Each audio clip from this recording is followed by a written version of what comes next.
नमस्कार बंधुरा flavour fantasy और कुकिंग शोते आपनादेर सबाइके स्वागत जानाई। दुर्गापूजा स्पेशल पर्व आज के थेके शुरू हलो।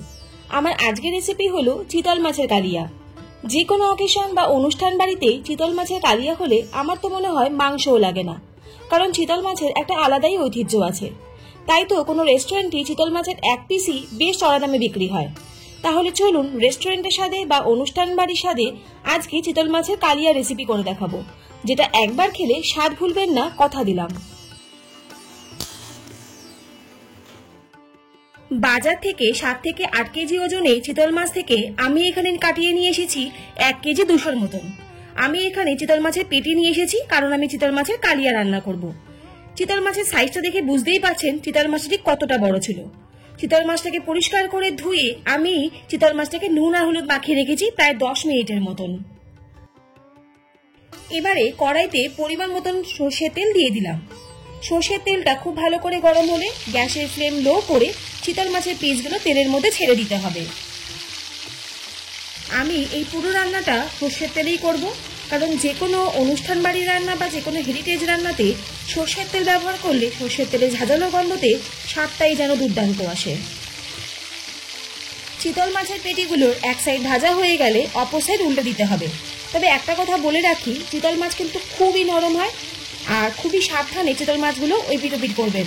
তবে খুব বেশি চিতল মাছ ভাজার প্রয়োজন নেই, এপিট ওপিট হালকা গোল্ডেন কালার হলেই চিতল মাছের পেটিগুলোকে কড়াই থেকে তুলে দিতে হবে।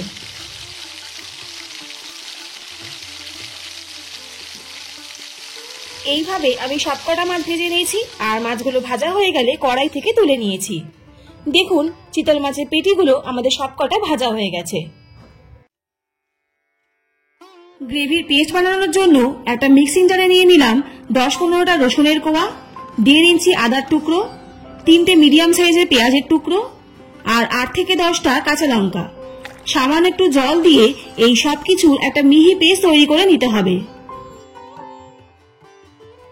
গ্রেভির জন্য আরেকটা পেস্ট তৈরি করতে হবে, তার জন্য একটা মিক্সিং জারে নিয়ে নিলাম একটা বড় সাইজের স্লাইস করে রাখা টমেটো আর 5-6টা কাজু, আর নিয়ে নিলাম 100 গ্রামের মতন টক দই। অবশ্যই টক দইটা জল ঝরিয়ে রেখে দিয়েছিলাম। সামান্য একটু জল দিয়ে এই সব কিছুর একটা মিহি পেস্ট তৈরি করে নিতে হবে।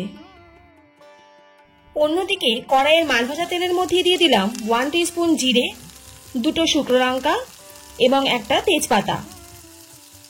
ফোড়নটাকে প্রায় 30 থেকে 40 সেকেন্ডের মতন খুব সুন্দর করে ভেজে নেব।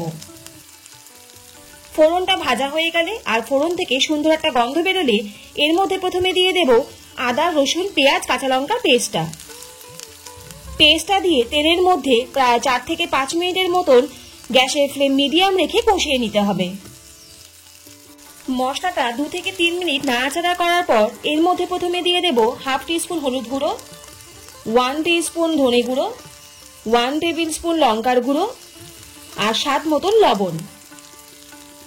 এই সবকিছু গুঁড়ো মশলার সাথে মশলাটাকে আমি আরো 3 থেকে 4 মিনিট কষিয়ে নিচ্ছি।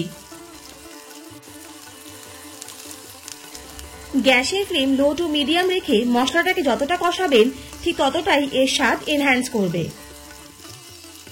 মশলাটা 4-5 মিনিট কষানোর পরে মিক্সিং বাটির মধ্যে যে মশলাটা পড়েছিল তার মধ্যে অল্প একটু জল দিয়ে সেই মশলা ধোয়া জলটা দিয়ে দিলাম।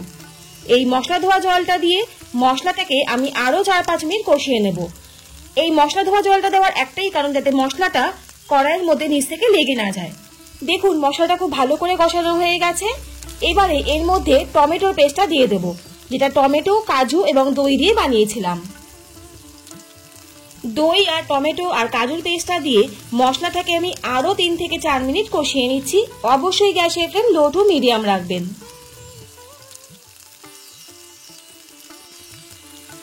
মশলাটা প্রায় 10 থেকে 12 মিনিট কষানোর পরে এর মধ্যে সামান্য একটু চিনি দিয়ে দিলাম।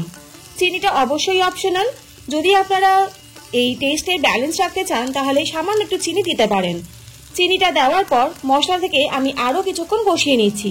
তবে দেখুন অলরেডি কিন্তু মশলা থেকে তেল কিন্তু ছেড়ে দিয়েছে। রুই মাছ বা কাতলা মাছের কালিয়া তো অনেক খেয়েছেন, এইবার পুজোতে একটু অন্যরকম কিছু ট্রাই করতেই পারেন।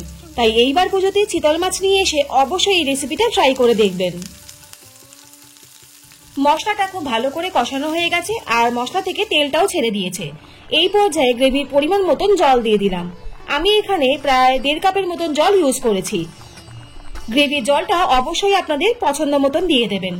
জলটা দিয়ে মশলার সাথে খুব ভালো করে একবার মিশিয়ে নিলাম। গ্রেভির জলটা কিছুক্ষণ ফোটার পর আর গ্রেভির জলটা একটু শুকিয়ে আসলে এর মধ্যে ভেজে রাখা চিতল মাছগুলো দিয়ে দিতে হবে। প্রথমেই বলেছিলাম চিতল মাছগুলো কিন্তু খুব নরম হয়, তাই অবশ্যই সাবধানে দেবেন। দেখুন মাছটা খুব ভালো করে কুক হয়ে গেছে আর গ্রেভি থেকে তেলটাও ছেড়ে দিয়েছে।